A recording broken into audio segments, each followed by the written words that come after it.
Tonight, the house is quiet in all the familiar ways.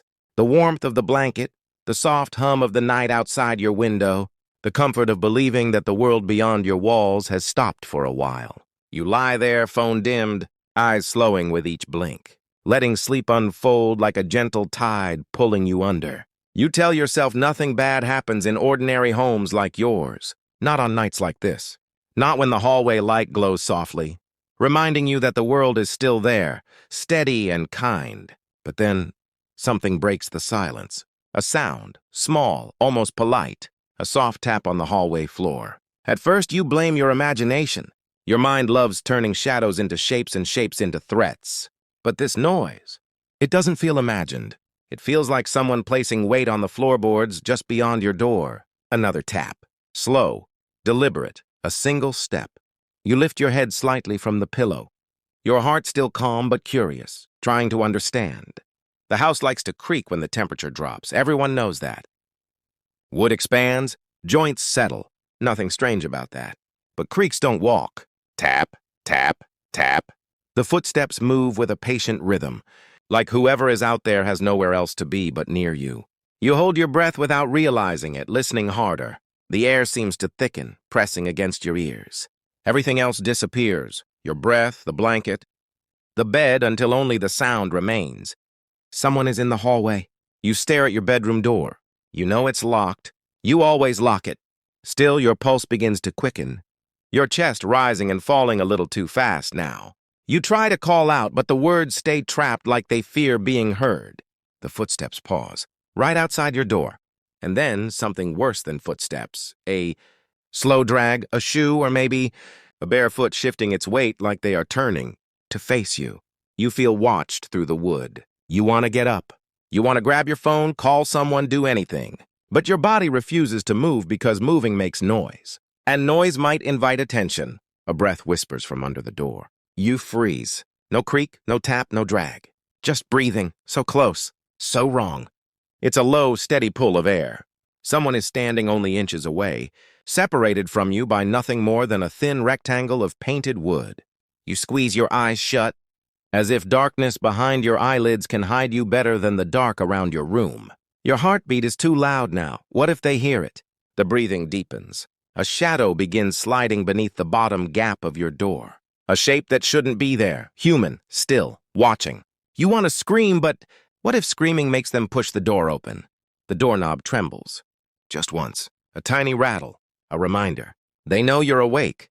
It's not a dream, not a trick of tired senses. Someone has come inside your home, found the hallway, found you. And as the silence stretches, thin and fragile, you realize the most terrifying truth. They're waiting for you to make the next move. Your fingers tremble under the blanket. Sweat gathers at your neck. The night, once soft and safe, now feels tight, like walls closing in. You tell yourself to stay quiet. Stay still. Maybe they'll leave. Maybe they'll believe you're asleep. But the breathing continues. Slow, patient, assured, as if the intruder knows they have all night. And you finally understand, locks don't keep nightmares out.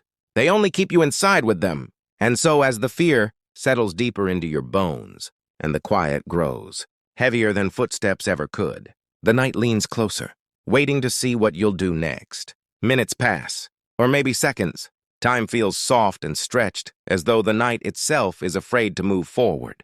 You keep your eyes fixed on the doorknob, terrified that even a blink might change something. Your breath stays small and shallow, hidden beneath the rise and fall of the blanket. You want to believe this is just fear playing tricks on you, a nightmare you're still drifting inside. But nightmares don't scrape metal. A faint click breaks the silence. The doorknob twists. Not fully, just enough to test your last line of safety. A test of patience. A small reminder that the stranger is still there, thinking, deciding. And then the breathing stops. The quiet is somehow worse. Because now, they're listening. Your heartbeat is pounding against your ribs, so loud you're certain they can hear it. You slowly turn your head toward the window. Could you climb out? But the drop to the ground below feels too far, and you know the sound of the screen popping open would be loud enough to give you away. You stay still, frozen. A floorboard groans outside. Then another. The footsteps shift again. Retreating, moving back down the hallway. You don't trust this. No one breaks into a home and leaves without a reason. You listen harder. The sound fades, but not away. It shifts downward, stairs. They're heading into the living room, not leaving the house, not escaping. Searching, you finally reach for your phone, hands shaking. The dim light from the screen far too bright in this darkness. You swipe silently, careful not to tap anything that makes noise. You pull up the emergency dial, but your finger hovers above the button. What if calling now makes them hear you? A sharp thud echoes from below. A drawer in the kitchen. They're opening drawers. The thought slows your blood. The intruder is looking for something, a weapon, or a memory, or maybe just proof that this house, your house, belongs to them now in some twisted way. You press call. The line rings once, then twice, and then the worst sound imaginable. Your phone vibrates loudly against your palm with a sudden notification. Some random alert you forgot to silence. You freeze. The noise echoes through the room like a scream, and below you, the intruder stops. Silence. Heavy. Waiting. You end the call before it connects, before the operator picks up and speaks, before the intruder decides the voice from the phone is a challenge. For a moment, there's nothing. Then, footsteps again. Fast this time. Coming back up the stairs, you shove your hand over the phone's speaker, praying the world goes quiet again. The footsteps approach the hallway. The pace slows. The dread deepens. You glance toward the door again. This time you notice something new. A soft glow flickers through the gap beneath the door. A light.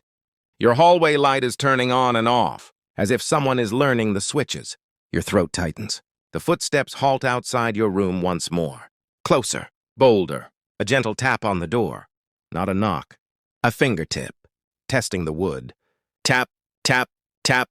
You clamp your hand over your mouth to keep the terror inside. The sound of your breathing another vulnerability your body wants to reveal. The tapping stops. And then, a voice. A whisper so soft, so human, it chills every warm thought left in your mind. I know you're awake. Every muscle in your body stiffens. The voice is deep, calm, and far too close. You want to scream. You want to explode into motion. You want to run, but your fear holds you tight, pinning you to the mattress like invisible hands pressing down your shoulders. The intruder tries the doorknob again, firm this time. The lock holds. A short, quiet laugh answers that resistance. You always lock it, the voice says, as if he's complimenting you. How long has he been watching you? How long has he known your habits, your nightly routine, your smallest defenses? You stare at the ceiling, waiting for the sound of the lock breaking, the door flung open, the nightmare fully claiming the room you once loved. But none of that happens. Instead, there's retreating silence. Footsteps again. Not rushed this time, slow, thoughtful. They travel down the hallway. Then, another sound. Your front door unlatches, opens, closes, and the night breathes again. You stay frozen for minutes, maybe hours, until the first hints of morning light soften the corners of your room. Only then do you dare unlock the door. The hallway looks unchanged, normal, safe even. But when you reach the front door, you see it. Deadbolt unlocked, chain unhooked. The intruder didn't break into your home. He was already inside, waiting. The police search the house. They find nothing. They leave you with comforting words that feel shallow and practiced. But later, when you check the hallway rug, you see it.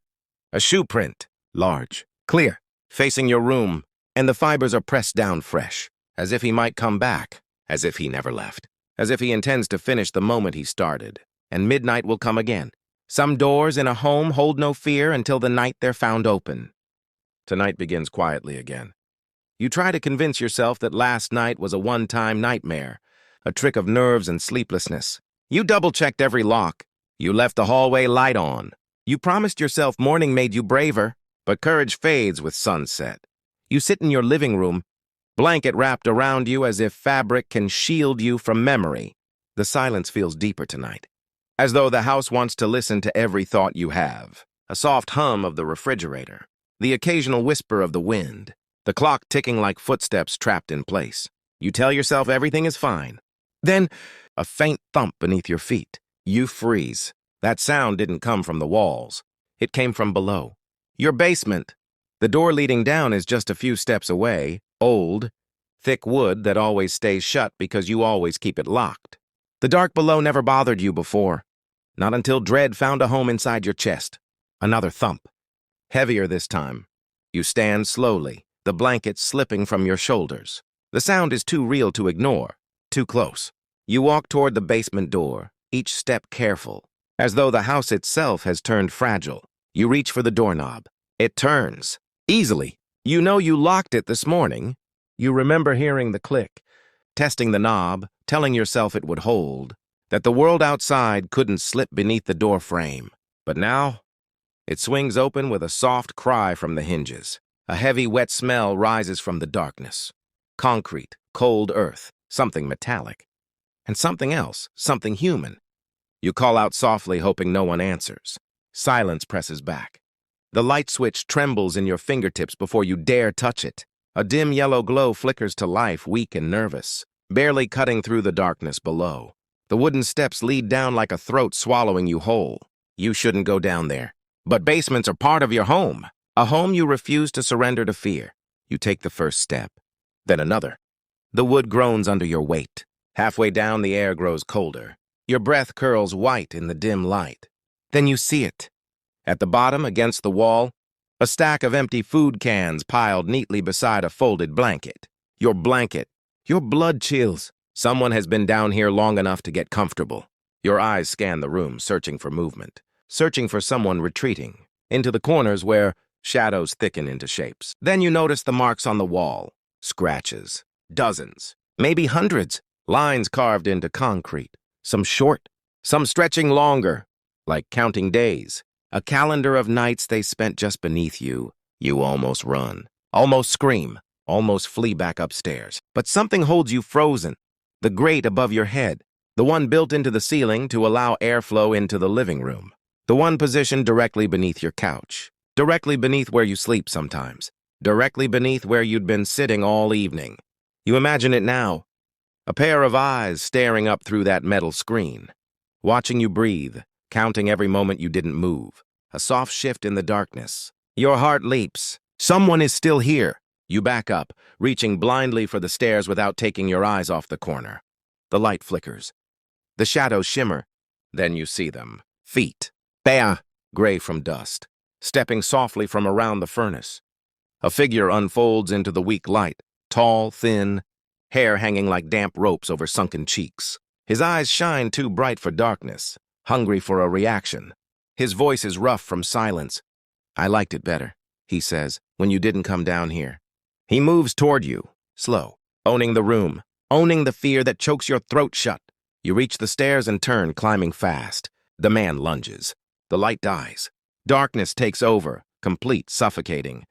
Your hands slam against the top of the door frame as you throw yourself out, shoving the door closed.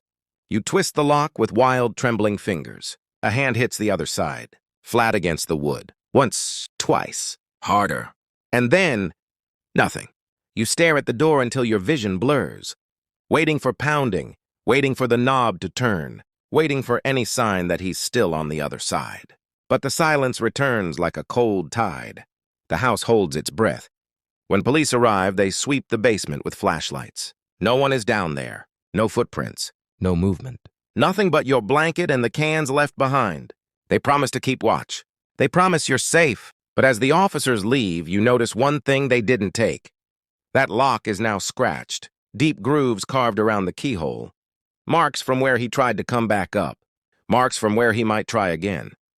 And tonight, you sleep knowing the basement remembers every step you took. And so does he. Some nights the moon feels too bright. Not as a comfort, but as a spotlight. You lie in your room again, trying to convince your heart that this home still belongs to you. You turned on every lock, checked each room twice. But you can't shake the feeling that safety is something you used to have, a memory you're trying to keep alive. The curtains sway gently, even though the windows are sealed shut. The night breeze has no business being indoors, yet here it is, soft, cold, deliberate. You tell yourself it's just the heater pushing air around, but then you hear it, a voice, whispering your name. So soft, so close, the syllables feel like breath against your ear. You sit up slowly, blinking against the dark. The whisper repeats again, a little clearer now. coming from the window beside your bed. You live on the second floor. No one should be able to reach you here. No one should be standing outside your glass. You pull the curtain aside just an inch, and you see it. A pale face pressed against the window, upside down, not looking in from the ground, not standing on a ladder, hanging from the wall.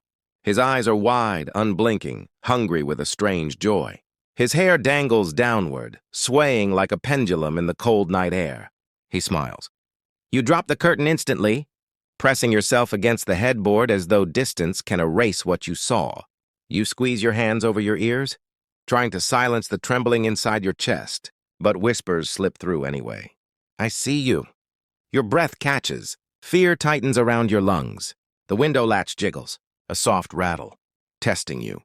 You crawl off the bed, keeping low, heart hammering a desperate rhythm. You want to scream for help, but your voice hides in the back of your throat, small, scared, refusing to betray you with sound.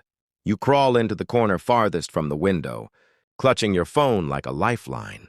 But you can't look away from the thin crack beneath the curtain, where small shadows dance like fingers reaching inside. The latch rattles again, harder. You think of the police, of last time, of officers searching a basement only for a man to vanish without a trace. Would they believe that someone is climbing the walls outside your room? Thunk! Something hits the window. Not like a fist, like a body swinging and colliding. You look again, just once. The face is gone! Your heart leaps with relief until you realize what that really means. If he wasn't falling, he was moving. You back toward the bedroom door, unable to decide if you should run or hide. The silence outside is loud enough to hear your heartbeat inside your ears. And then, scratch, a long, slow drag of nails across the glass, as though he's drawing a message. You gather your courage and pull the curtain again. There is no face, just a hand, pressed flat against the window. Long fingers, dirty nails, skin stretched thin like paper over bone. The hand slides upward, smearing a print that trails off at the top, impossibly high, proof that he is climbing higher, climbing toward your roof, toward your attic. The scraping grows faint, then disappears entirely above you. You bolt to the hallway, throwing your bedroom door open, leaving lights behind as if darkness follows the intruder and light is the only refuge. Every step you take feels loud, too loud. You reach the front door and escape into the cold night air. Your body trembles with a fear that shakes your bones. You look up. Nothing. No one on the roof. No fingers gripping the gutters. No shadow lurking in moonlight. Police arrive again, but their routine feels tired now. They check. They reassure. They leave. And you're alone again with uncertainty. You try to sleep on the couch downstairs, as though proximity to the front door might save you. Hours drip by with heavy eyelids begging for rest. Just when dawn finally softens the sky, curiosity pulls you outside to inspect the window. There, smeared on the glass, handprints. Not one. Not two. Dozens. Layered over one another like he has been there many nights before. Calling your name. Waiting for you to notice. You back away slowly, breath shaking, knowing what this means. The intruder didn't discover you last night. He finally decided to let you hear him. He knows you're inside. And now, you know he can climb walls. There is a strange kind of comfort in routine. The familiar path, the quiet walk, the streetlights that glow like guardians of the calm. After everything that has happened, you tell yourself fresh air might help you sleep again.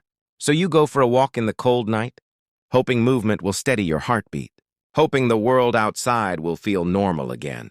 But tonight, your street isn't the same. Halfway down the block, you stop. There's a house you've never noticed before. It stands where an empty lot used to be. Dark windows, peeling paint. No porch light to welcome anyone home. You stare at it a moment, waiting for your memory to correct itself. But it doesn't. The house simply stands there, silent and patient, like it has always been a part of the street. A faint curiosity nudges you closer. Just a few steps, you tell yourself. As you approach, a light flickers inside for a split second, not bright, but enough to freeze you in place, enough to make you wonder if someone saw you watching. The front door sits slightly open, a crack of darkness, an invitation. Something shifts deep inside that house. A silhouette moves past a window, a shape with shoulders too sharp and a neck held too still. You try to convince yourself it's a trick of your eyes, but then It turns its head. Your lungs tighten. The figure in the dark window stares directly back at you. Even though the distance is too far to make out features, you feel its attention like a hand pressed against your chest. It doesn't move, doesn't blink, just waits. A sudden chill crawls down your spine, urging you backward. You take one step away from the house.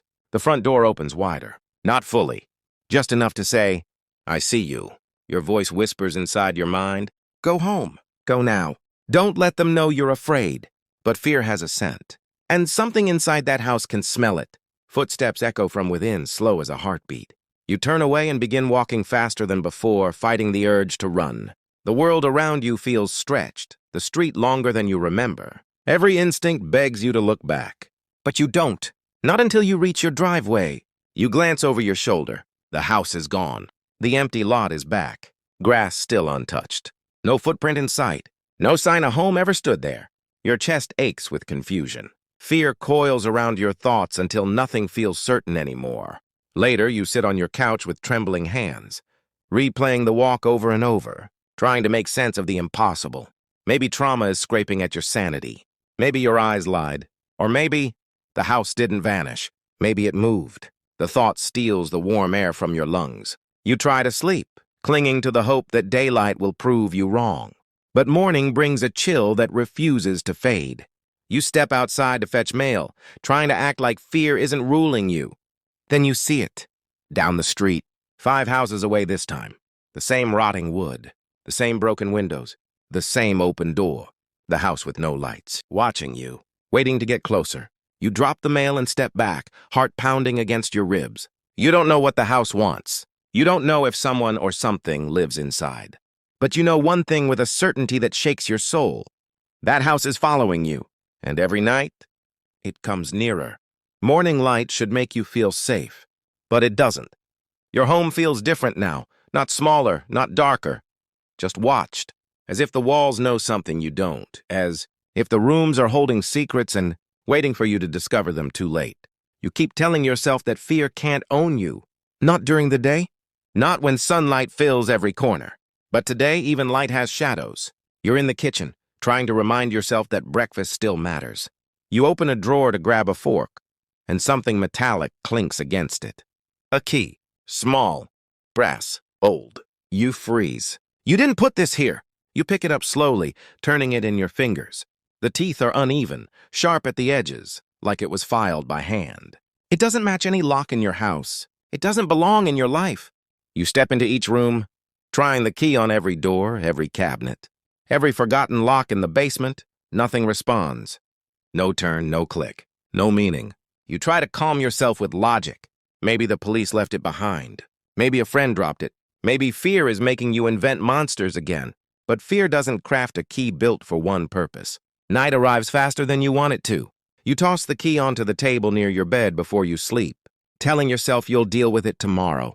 In the darkness, your mind drifts, exhaustion tugging you toward dreams. Then, a sound, metal turning, a lock sliding open.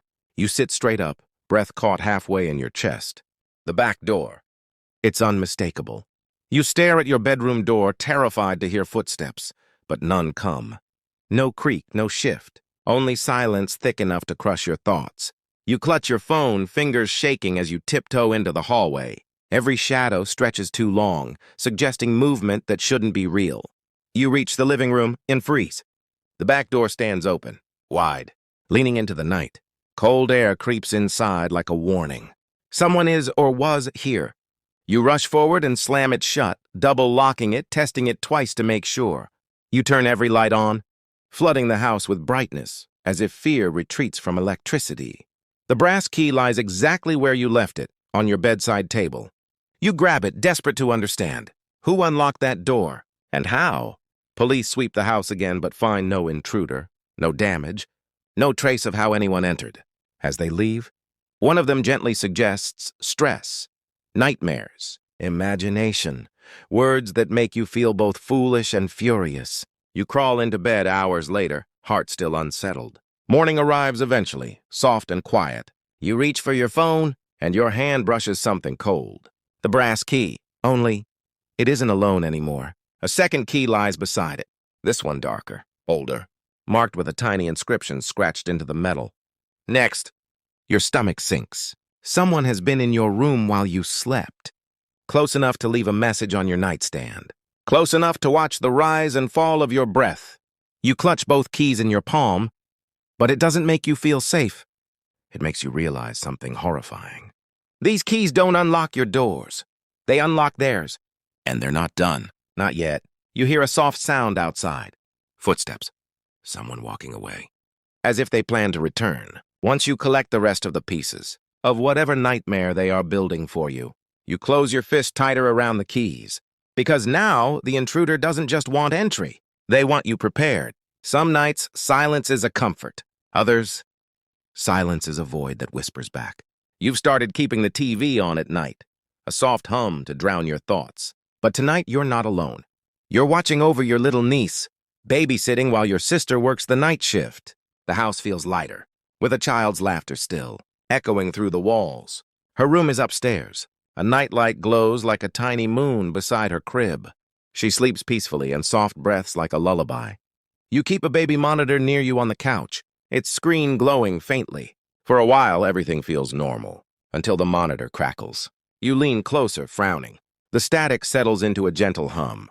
Then a voice rises from the noise. A man's voice. Deep, smooth, close. Hush now. Go back to sleep. Your skin crawls. Not because the voice is frightening, but because it sounds familiar. Your heart begins to pound. You want to convince yourself it's interference. A neighbor's radio crossing signals.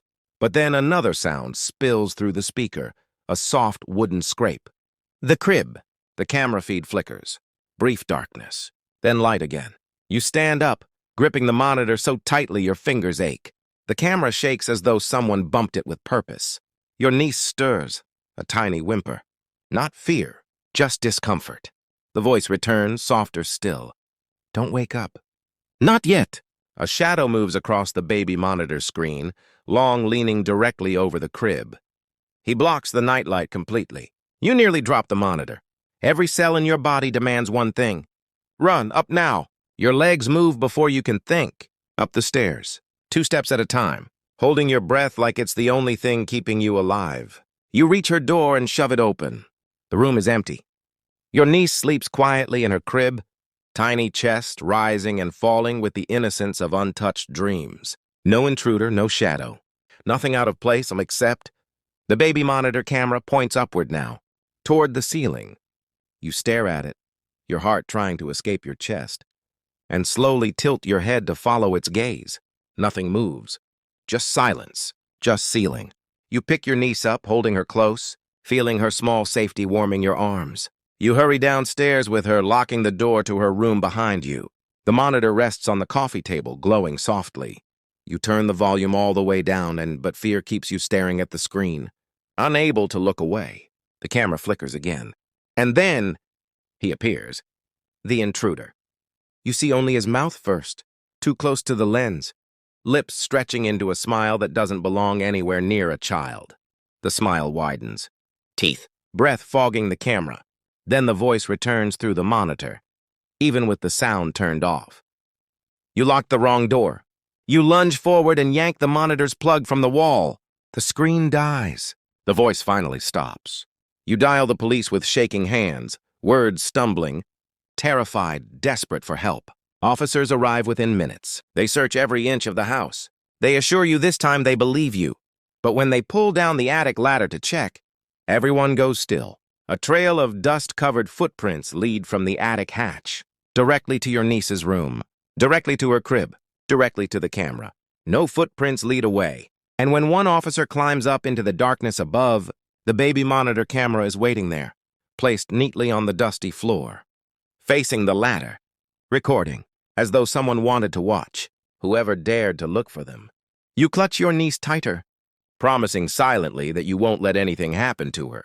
But a promise is fragile, especially when the intruder already knows how to whisper into the room of someone you love. You used to laugh at people who feared the dark, but fear changes shape when it learns your name. Tonight you're exhausted, physically worn down, mentally frayed like the edges of an old blanket. You haven't slept properly in days. Even closing your eyes feels like stepping into danger. Still, the body eventually demands rest, and you let sleep pull you into its slow embrace until a soft slide wakes you. Wood on wood. Your closet door. You sit up, blinking the blur from your eyes. The closet stands open.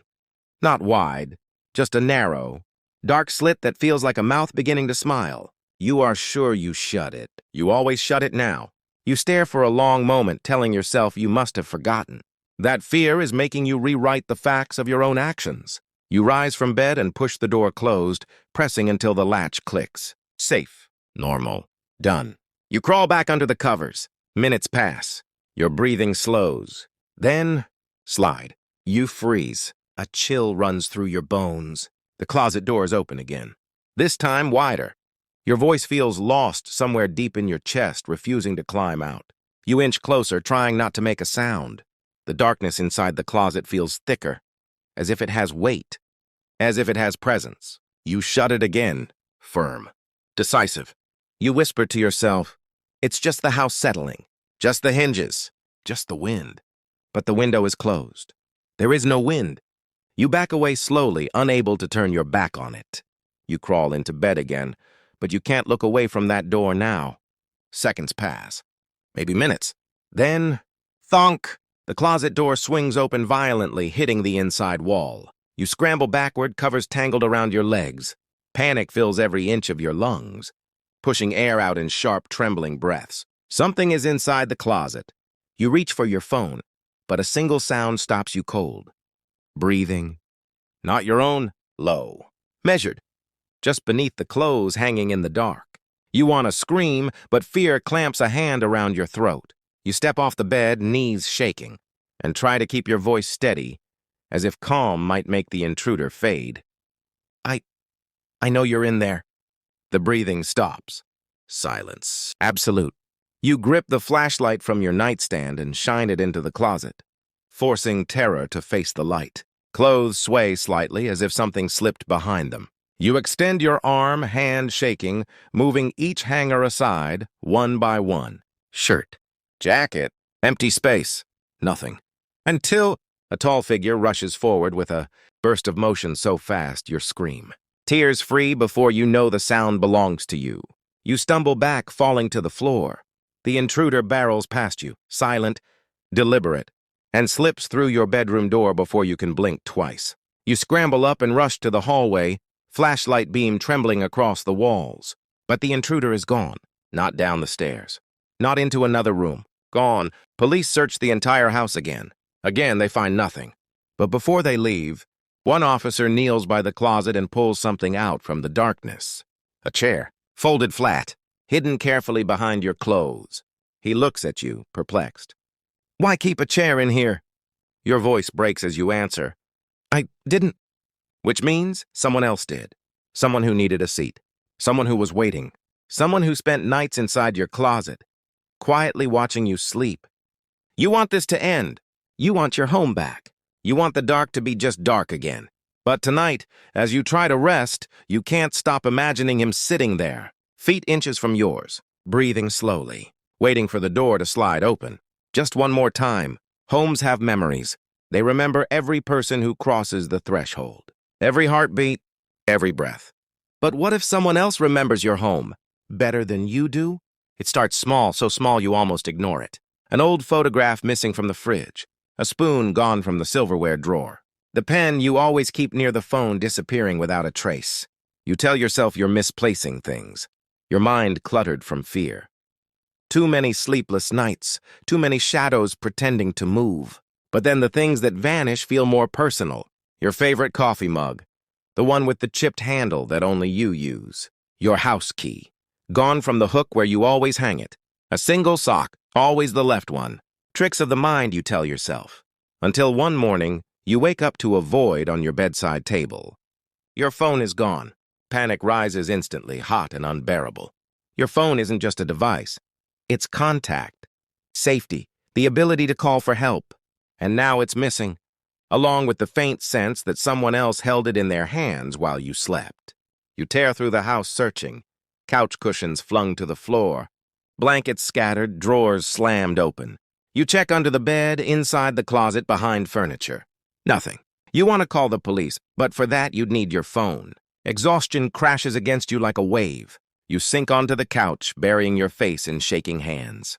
That's when you hear it, a soft buzz, vibration, coming from the hallway. You rise slowly, heart pounding, following the sound like your body is moving through water. The vibration continues. A familiar hum that leads you directly to the closet by the front door. You open it. Your phone lies on the floor. Screen down. Silent now. Beside it, a photograph. Your favorite childhood picture. The one that went missing last week. You pick it up with careful fingers and feel your heart shatter. In the photo, your father stands smiling beside you, his arm around your shoulders, both of you happy, safe. But someone has cut his face out of the picture. You drop the photo, breath catching in painful panic. Why take these items? Why return them now? Why mark a memory like this? A small paper tag rests beside the photo. A single word written in clean handwriting. Mine. Your stomach sinks. You scramble for the front door, not even thinking, just needing out. Needing air. Needing light. But something stops you cold. The deadbolt is unlocked. You know you locked it. You remember the click. You remember checking it twice. Your hands shake as you slowly reach for the doorknob. But the moment your fingers brush the metal, a sharp knock. From the other side of the door, you gasp and stumble back. The knock repeats. Slow, rhythmic. 3 taps. Pause. 3 taps again. They know you're here. They know you don't have your phone in hand. Silence settles again, heavy as stone. You gather the courage to look through the peephole, but there's no one there, just darkness. Night swallowing the porch light, as if a shadow itself made the knock. You break. Tears burn your eyes, not from sadness, but from the crushing weight of fear that finally refuses to hide anymore. You can't stay here. You pack a small bag, rushing through the house with frantic movements. You grab keys, wallet, whatever feels necessary. You don't care about anything else. As you walk back through the living room, something stops you. Your pillow is gone. The cold rush that floods your body is unlike anything you've ever felt. Not anger, not fear, violation. Because a pillow isn't taken for value. It's taken for memory, for smell, for presence, for the closest piece of you they can hold. You realize, trembling, that this intruder isn't stealing objects. They're collecting you, piece by piece, life by life. So one day, you might not have enough left to fight. There are parts of a home meant to be forgotten. Spaces where time collects dust and silence sleeps undisturbed. The attic is one of those places, a vault of things we don't need but cannot throw away. A place you never think about until the light turns on by itself. You notice it first at 3:03 a.m. A glow creeps from the cracks of the attic hatch, a pale flicker that stains the ceiling. At first, you tell yourself the mind invents light in darkness. But the second night, it returns, 3:03 a.m. Exactly. A steady glow through wood and paint. A pulse. A presence. On the third night, you stay awake waiting for it.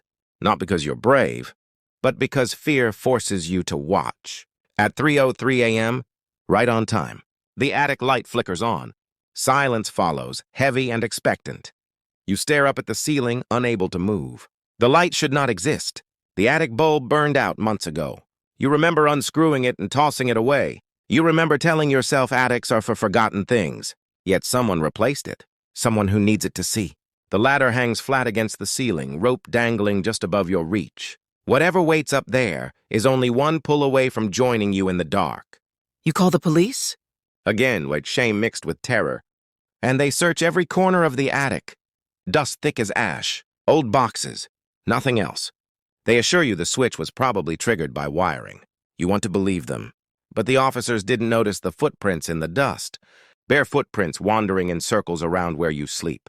That night, fear keeps you pinned awake. Eyes trained on the ceiling. Breath thin, uneven. 3:02 a.m. You hold your breath. 3:03. The light turns on.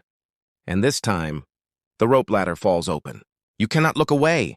Soft scraping noises vibrate through the hatch. Not quite footsteps, as if something's crawling instead of walking.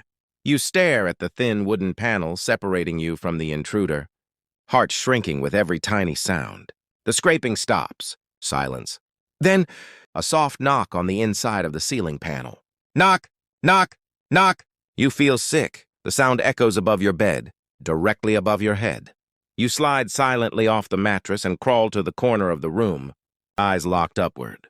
Terror makes the air thick and metallic. Then something pushes on the hatch from above. Wood groans. Dust falls like dark snow. You curl into yourself, whispering a plea that never becomes words. You wait for the panel to burst open, for hands to reach through, for the intruder to drop into your life fully. But none of that happens. Instead, the light goes off. Silence returns, calm and absolute. You spend the rest of the night in the bathroom, back pressed against the locked door, phone in hand, counting the seconds until sunrise.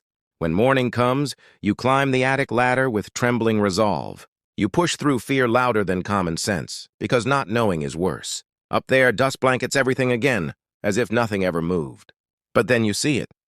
In the farthest corner, a chair, facing downward, pointed directly at the hatch. Someone sat there, watched you sleep, night after night.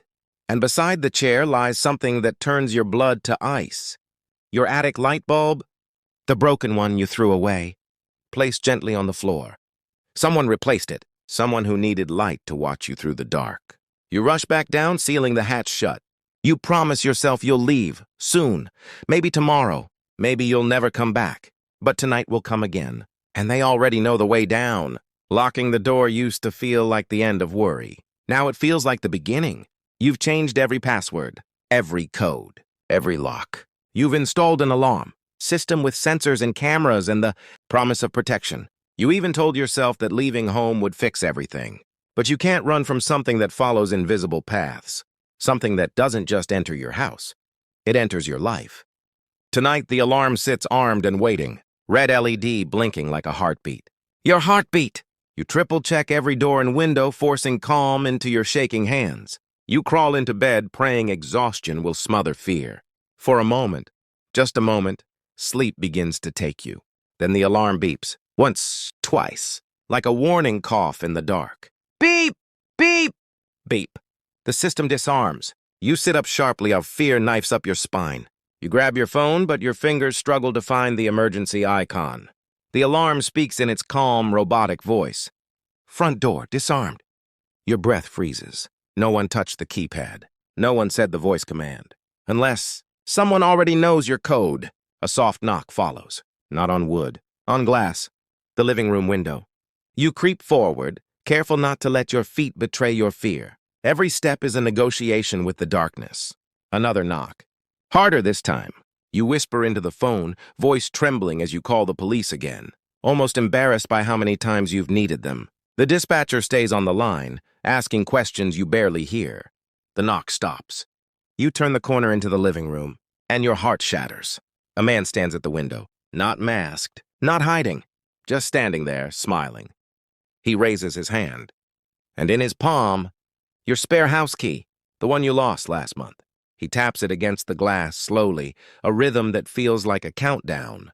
Your voice dies in your chest. He presses something else to the window. A scrap of paper. You force yourself closer, fear pulling you and pushing you all at once, until you can read the ink in the porch light. You should have changed the code sooner. Beneath those words, written in smaller letters, almost gentle, I missed you. You stumble back, nearly dropping the phone. You scream, finally, as officers rush through the front door moments later, flooding the house with noise and authority. By the time they reach the window, the smiling man is gone. Only the note remains, taped crooked to the glass. They sweep outside, bushes, street, yards, nothing. Gone as smoke, gone as shadow.